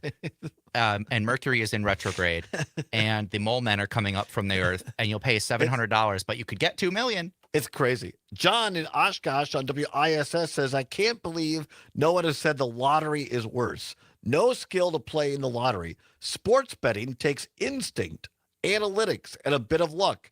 I don't know any Powerball drawing that has filled a stadium. All right, well, that's a good take, John. I appreciate that. I don't know. I was going to say, I bet you more people this week played the lottery than played sports betting, but I don't know that to be true, actually. It might, because to some of our callers and texters' point, your point, Zommers, this sports betting thing, because it's on the old iPhones or on a device, it's so much easier. You don't have to leave your house. You still have to leave your house to go out and buy a lottery ticket. Yeah, when it's in your hand, it's dangerous. Zommers? I think if we take into account the fact that it's in your hand, sports betting is far worse. Otherwise, I'm going to agree and say that, the lottery is just random. So that's worse, but because of the access, sports betting is worse. I agree that the chances of winning, depending upon what you're betting on, the chances of winning are worse in the lottery. But as terms of just what's worse as a thing, I'm going to say that sports betting is worse for reasons that you stated and others, that it's easier and it's more addictive. And to Matt's point, which is perhaps the best text of the day, in my opinion, it can ruin watching the game. I mean, I'm watching a game with my friends and family. We're in the game. We're not looking at our sports bets. Not that, I mean, like I say, I don't even do one. John at Edgerton, late entry on WMDX says, the lottery is worse. I don't do sports betting, so the only way I waste my money is on the lottery. All right. Never a wasted time to listen to Matt Flynn. He is due in next talking about his new book, Farm News Right Now with Tam Yonke and Midwest Farm Report. It's the Allbaugh Show across Wisconsin on the Civic Media Radio Network. 7 WMDX, helping to keep Madison weird. All right, we'll see. Matt Flynn is mad at us because we bumped him last across week. the state. Open now at civicmedia.us/careers. Remember that one time I made a promo with him and Luke thought I sped it up? Yes, That was so funny. you did. Weekend. And as part of this festival, they have the Sheepdog Trials. I'm Ben Jarbo with the Midwest Farm Report. Jeff Seeger was a host of the Crick and Whistle Sheepdog Trials at the festival, and he's here to share how they go about finding sheep for the competition. Big challenge with a lot of the sheepdog trials is finding sheep that somebody with a big enough flock that it's in your area that's close. We were lucky. Samantha knew a couple who runs basically a woolen mill out of Valders, Wisconsin. They generally keep a flock of 300 plus ewes and lambs. And so she knew them, already had a relationship. Oh, we have with them. a Matt Flynn sighting the greener. We talked to them, and they said they would be willing to go ahead and provide the sheep. Looks like he's still getting set up. Trial. The problem was that they had never seen dogs. Jeff says Little to pastry work around the company here obstacle of the sheep from never Wonder seen State dogs, Coffee. they took their own sheepdogs out there to give them a couple runs before the competition. For the Midwest Farm Report, I'm Ben Jarbo, and we'll see how the markets closed right after this.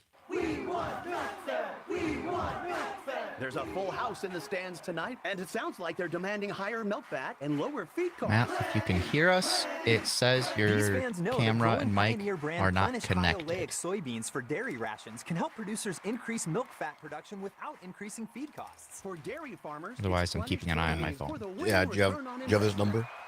Yeah. Plant the Maybe give him a 100th call. season of Pioneer. Visit pioneer.com/feedplenish.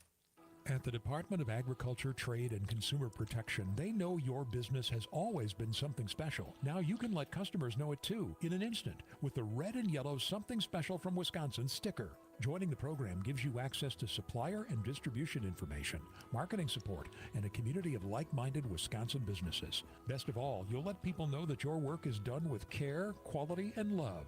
You've always been something special. Visit somethingspecialfromwisconsin.com to make it official. Welcome back. I'm Ben Jarbo with the Midwest Farm Report. Now let's see how the markets closed this Monday. Cash and new crop corn closed up 3 3/4 at $4.21 3/4, and cash and new crop soybeans closed up 6 3/4 at $10.33 3/4. December wheat closed up 4 1/2 at $5.23 3/4. October Class 3 milk contracts remain even at $16.89 a hundredweight, with November contracts up 5 cents at $16.90 a hundredweight. 40-pound blocks of cheese are up 1/2 penny at $1.69 1/2, and butter gained 1/4 penny at $2.02 1/2. For the Midwest Farm Report, I'm Ben Jarbo. Download the Civic Media app in the Google Play or Apple App Store and take us everywhere. This is the Civic Media Radio Network. Mostly sunny and pleasant today, with temperatures scraping the low 70s and a south breeze. A few more clouds start to filter in tonight, and tomorrow it'll be partly sunny, with the chance of some scattered showers arriving early evening, after highs reach the mid-70s. I'm meteorologist Brittany Merlot. Currently, it's 69 degrees. Nightlight with Pete Schwaba. Dan Marcus is here. One of the snacks Dan likes is called Sen. Kind of tart and sour. The packaging is not great. I understand it's very old, but like it's like a toffee fay or something. Like it's like eating candy-flavored charcoal. Okay. I am looking on Google, and these packages that I'm looking at are... Conrad likes to look at packages on Google. Nightlight with Pete Schwaba. Weeknights from 6 till 8 on your local Civic Media radio station and on the Civic Media app. Not completing high school is more of a social thing than it was an academic thing. Even though all these years have passed, I can bring him back here, and then we'll buy some time and help him get set up, or else we'll do it in the... I'm sending him the phone number. Okay. Getting your high school diploma, you can do it. No one gets a diploma alone. If you're thinking of finishing your high school diploma, you have help. Find free adult education classes near you at finishyourdiploma.org. That's finishyourdiploma.org. Brought to you by the Dollar General Literacy Foundation and the Ad Council. John Peterson and Gordy Young. Tuesday morning, we'll talk to Professor Jim Conway. He's an expert on infectious diseases and vaccinations.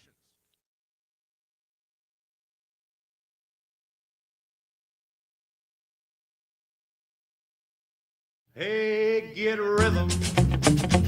When you get the blues, come on, get rhythm. When you get the blues, get a rock and roll feeling in your bones, put taps on your toes and get gone, get rhythm. When you get the blues. Welcome back to the Todd Allbaugh Show on the she Civic shine, Media won't Radio never Network. get slowed 35 down minutes when now she's past got the hour dirtiest of 3 job o'clock in on Monday, September 8th, 2025. Whenever you hear a little Johnny Cash like that in this program, you know the great Matt Flynn cannot be far behind, and such is the case today. Going to talk to Matt in just a minute. A quick programming note. Remember that tomorrow on this show, our old friends of the program, Kelly Call, former CBS president, entertainment president, news president, also Sean Hanish, great director of and also the head of Cannonball Productions in Los Angeles. They are going to be our guests tomorrow because they are producers and director, respectively, of Just a Bit Outside, the story of the 1982 Milwaukee Brewers. Here's the interesting thing. The Brewer game tomorrow is going to be broadcast on television on several over-the-air broadcast stations. And immediately following tomorrow's Brewers game on television on these stations, they are going to air for free over broadcast the movie Just a Bit Outside, the story of the 1982 Milwaukee Brewers. You can see the movie and the game tomorrow on CBS 58 WMLW television in Milwaukee, in Madison on WISC TV TVW, in Wausau WSAW, in Green Bay WGBA and WACY, and in La Crosse WKBT. On their secondary channel as well. On some of these stations, it's the digital, so like in Channel 3 in Madison, it's 3.2 or TVW. We'll go through with this all tomorrow and explain it. Of course, on the audio side, we'll have the game on many of our Civic Media stations on the Brewers Radio Network. You can always listen to it there and then watch it over these broadcast stations and then stick around for Just a Bit Outside the movie after that. Really excited about this for Kelly and Sean and for everybody across Wisconsin that might not have seen this film. It's coming to you for free tomorrow across, going to cover most of the state tomorrow. So Kelly and Sean will be here tomorrow at 3:35 talking about their film Just a Bit Outside, the story of the 1982 Milwaukee Brewers, as well as the great Brewers run. Reminder, the Brewers are back in action tonight, this time down in Texas. Pre-game show at 6:30 across many of these stations. First pitch a little after 7 o'clock. You can hear it in Richland Center, Oshkosh, Park Falls, and now in Hayward on our stations there. 37 minutes now past the hour of 3 o'clock. You know him, you love him. He's a friend of mine, a friend of this program. He is a two-time chair of the Democratic Party of Wisconsin, a Navy veteran, and lest we not forget, a great author as well. And he joins us now via phone from his home in Milwaukee. Matt Flynn, thank you so much. How are you, my friend? Good to be with you, Todd. It's been a while. I always like being on the Todd Allbaugh Show. Well, we always appreciate it because we have a great time, great insight. I want to get your take on a couple of topical news stories. You always have something to say about it. But let's start with your new novel, because that's why you're really joining us today. And you've been so kind as to share several of these books with me. I love the way you write because it's very accessible. These are fictional stories, meaning they're not true per se, but there's always a nugget of fact in there that makes it relevant today. Your new book is entitled American Dawn. American Dawn, available where people buy books, including Amazon and Amazon Prime. Matt Flynn, tell us a little bit about how you came to write and what American Dawn is about. Well, thanks very much. And I'm excited about this novel, American Dawn, of all the novels I've written. And there's a couple of disclaimers I want to put in right away. There's a lot of sexual content in it and kind of graphic. So if anybody's offended by any of it, they should simply skim over those paragraphs. But it's absolutely necessary.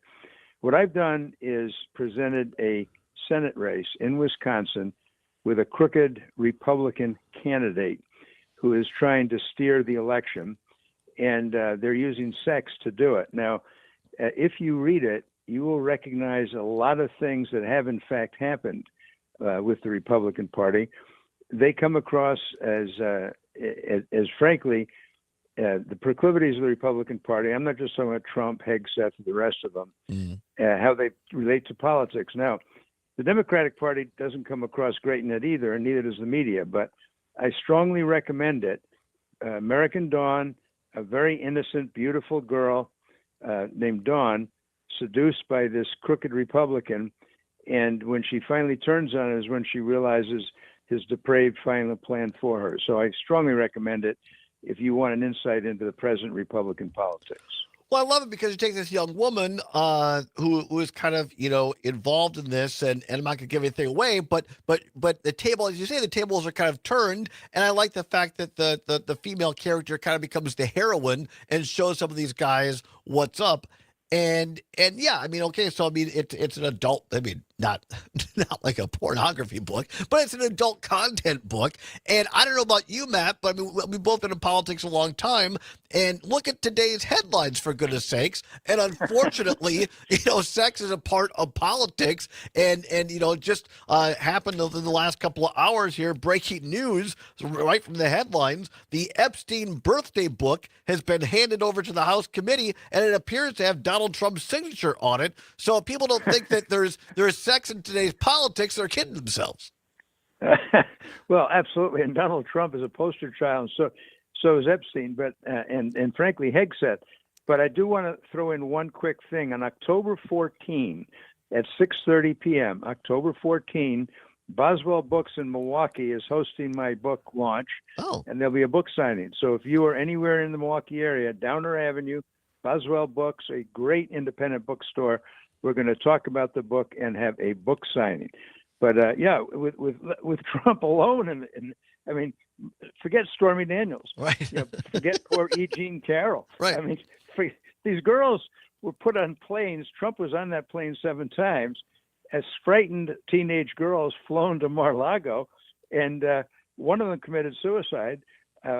They were trafficked, and one of them was a masseuse in Trump's Mar-a-Lago, and he accused Epstein of, quote, stealing her. What the hell? Does he think she's a slave or something? What do you mean stealing her? Yeah. Unbelievable. Read the book, American Dawn. It's, clearly there's 2 things here. The book is fictional, but has these nuggets of current events, truth in it. But what the other part about the Epstein part is just obviously very, very tragic to these young women who were taken advantage of, quote unquote, allegedly. You have to throw that in there, I guess, these days, just to make sure everything is kosher. But I'm kind of from the camp, Matt Flynn. We're talking to Matt Flynn, 2-time chair of the Democratic Party, Navy veteran, and author, talking about his new novel called American Dawn. Buy it wherever you buy your books. But I'm one of these guys, Matt, that, if it walks like a duck, if it talks like a duck, it's probably a duck. And what I find, and honestly, I haven't talked. Like there are programs out there in radio land and television land that are just obsessed with this and want to talk about nothing else but the Epstein files. I've been very succinct about it, and talking to people in my former party, the Republican Party that I left in 2011.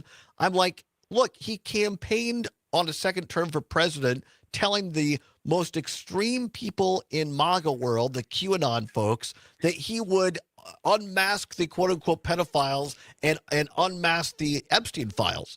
If he has nothing to hide, Donald Trump, if you're an innocent person, then you do that. There's only one reason, is there not, Matt Flynn, that Donald Trump is not revealing these things? Yes, and the fact that he was on Epstein's plane 7 times, they weren't going to Hoboken to look at garages, okay? Right. They were going to Mar-a-Lago. You catch my drift? You see what I'm saying? And he had his own plane. So he hitched a ride with Epstein and said, hey, listen, take me to Bayonne, New Jersey. I want to look at the pollution. Give me a break. How stupid do they think we are? Yeah, exactly. Let's wrap up talking to Matt Flynn here via telephone from his home in Milwaukee. The book is called American Dawn by Matthew J. Flynn. Make sure you put the J in there, because if you dial it up without the J, you get some other schmuck, and I have no idea whether his stuff is good or not. It might be, but we're here to promote Matthew J. Flynn and his book American Dawn. What was your favorite part about writing this, Matt?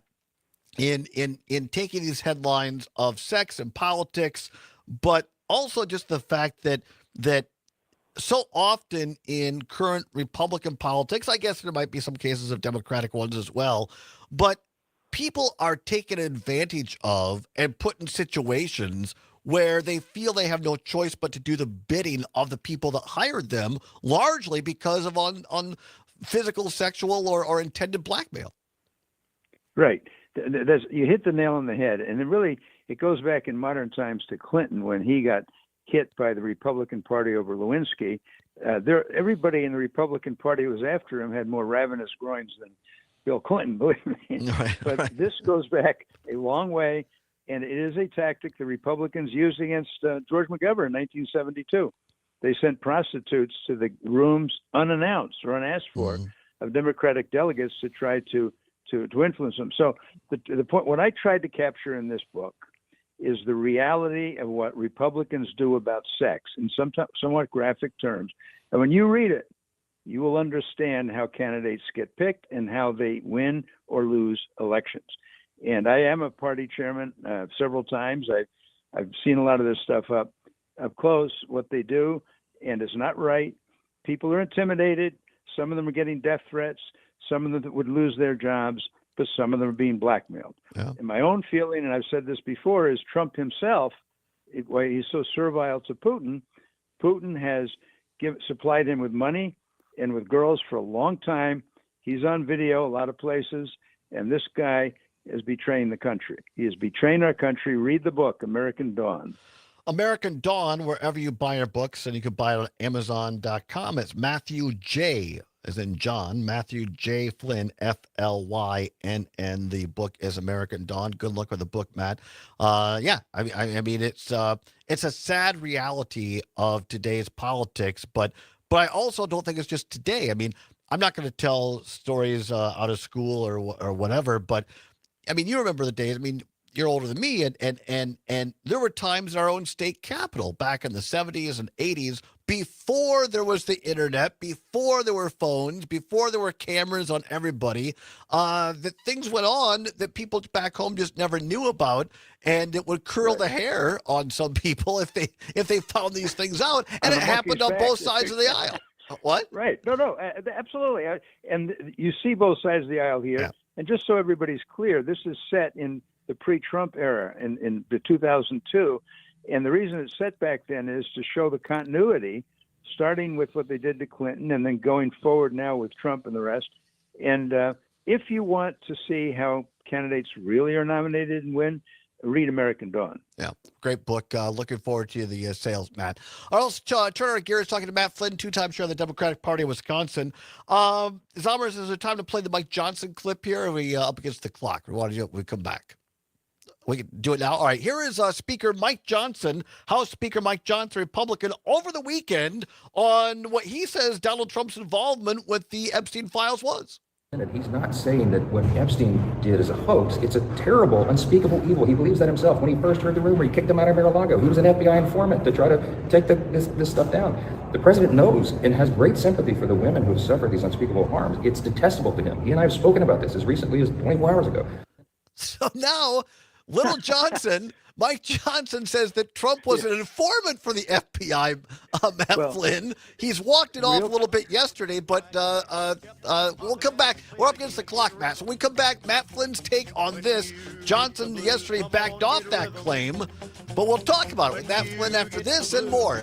It's the Todd Allbaugh Show for a Monday on the Civic Media Radio Network. Worth of good, but you get rhythm when you get the blues. Wisconsin is hitting the road on your Harley. This is the Civic Media Radio Network. This is the story of the one. As a custodial supervisor at a high school, he knows that during cold and flu season, germs spread fast. That Mallory McMorrow, that's like a minute or so. Products and supplies he needs, Minute 19. from tissues Minute 19, to all right, disinfectants to floor scrubbers.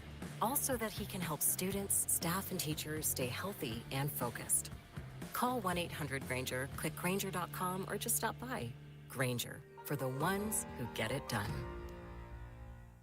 Herbal Aspect has landed. That's right, Madison's go-to cannabis destination now has a brand new location in Sun Prairie. Wait, 4 locations? That's a high level of convenience. With 3 Madison locations and now Sun Prairie, a great cannabis experience is always close by. Our expert staff is here to help, whether you walk in, call, or order online. Mention Radio 420 and get a special discount. So stop by Herbal Aspect in Sun Prairie, because great cannabis isn't just a pipe dream. Nice. I'm rolling over now. Herbal Aspect. There are so many traditions built around the Wisconsin Badgers, game day and the mascot, which in 1889 was a real badger. It didn't go well. Eventually, the animal was replaced by a person. An on-campus contest chose the official mascot name Buckingham U. Badger. Still, Wisconsin's official animal is a badger. But do you know which animal almost earned this title instead? Gray squirrel, white-tailed deer, black bear? The answer is coming up. The original badger's nickname is actually associated with lead miners in the state, not the animals. It was the 1820s, and the miners often didn't have shelter in the winters, so they lived like badgers, digging tunnels into the hillsides where they worked. So was there almost another state animal? Yes, the white-tailed deer, which later became the official wildlife animal. But the history surrounding the badgers is a true slice of Wisconsin. I'm Terry Barr for the Civic Media Radio Network.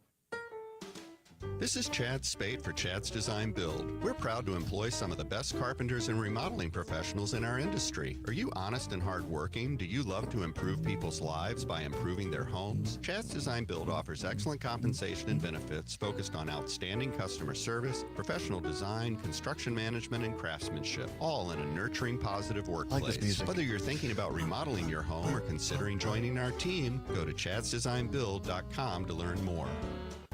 My part-time service in the Army National Guard makes it possible for me to be more for the community I call home. My training helps me at work when I lead by example. My service in the Army National Guard allows me to keep my community and those I care about.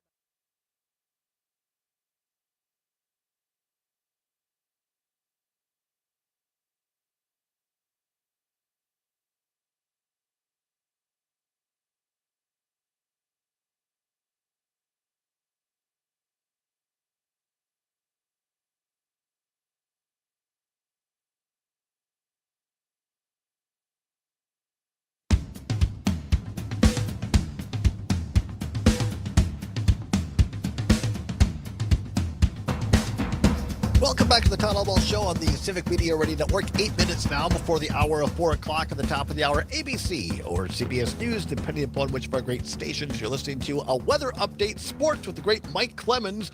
Brewers down in Texas tonight. You can hear that across many of our stations a little bit later on the Brewers Radio Network. And then the Maggie Dawn Show from 4 until 6, and Pete Schwaba and Nightlight from 6 until 8. Right now we're talking to our friend and ongoing contributor Matt Flynn, two-time chair of the Democratic Party of Wisconsin, a Navy vet, author of the great new book called American Dawn. Buy it wherever you buy your books, including Amazon. And Matt joining us from his home in Milwaukee via telephone. Matt, listener Frank in Poinet, listening on WMDX, says, can't wait to hear more of Matt. Very well-respected man. He is missed. Well, Frank, thank you very much. And we always like it when we get Matt back on the air with us. So there you go, Matt. Your fan club's already checking it.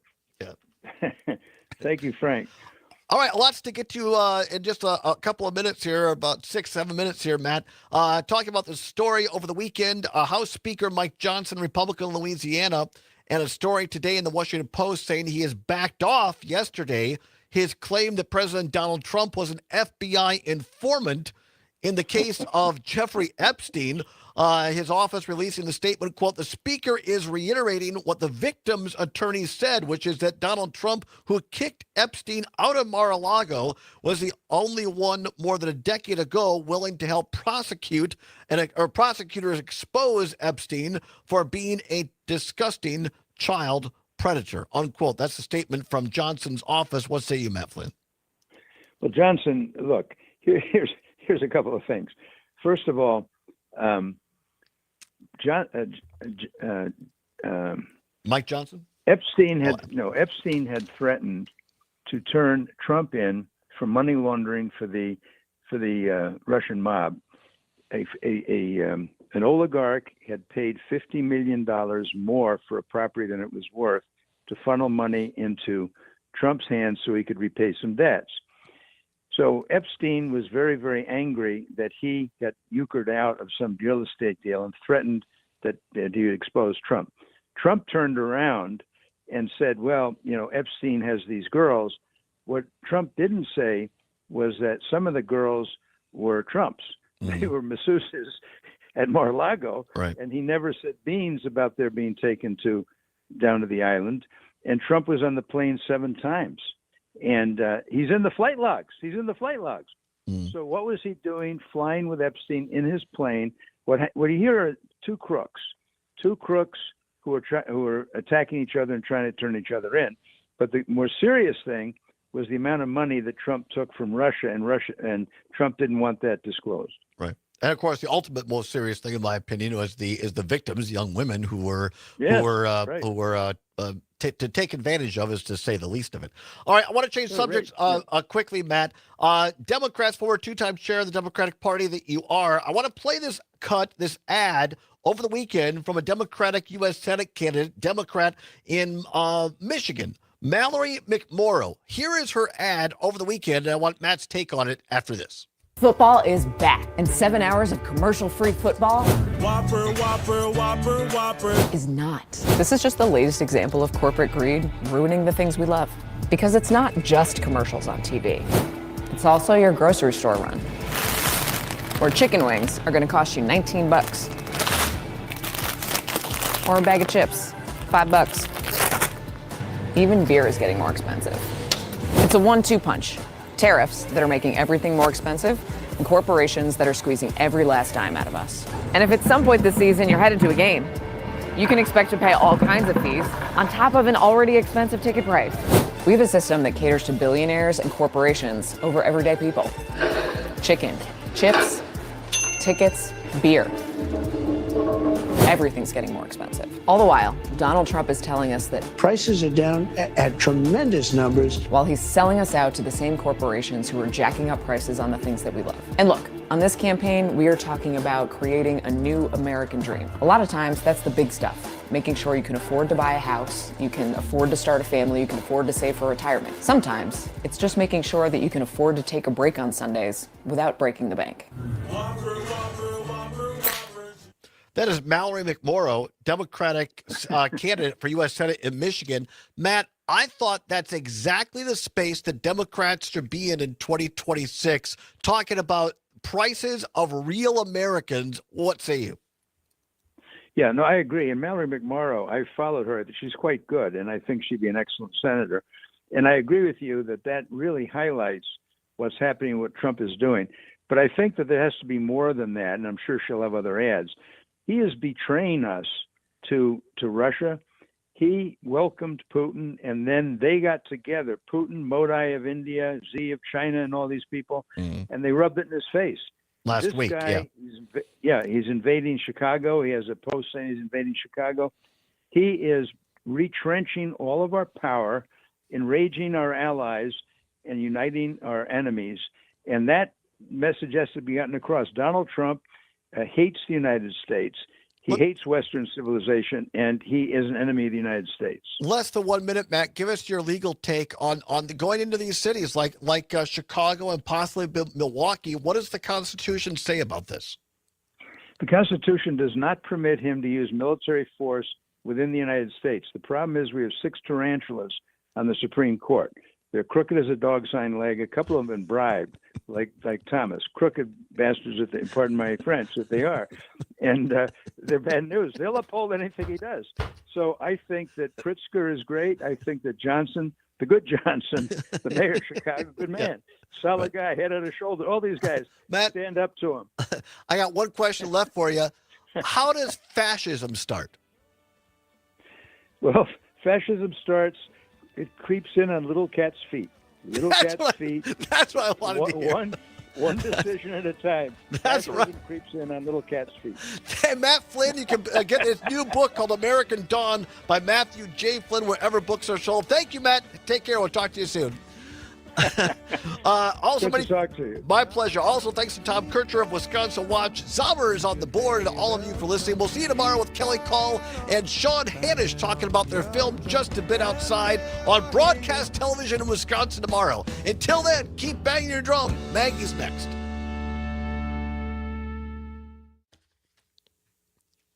All right, everybody. Adios. Thank you. Have a great day. Bye-bye.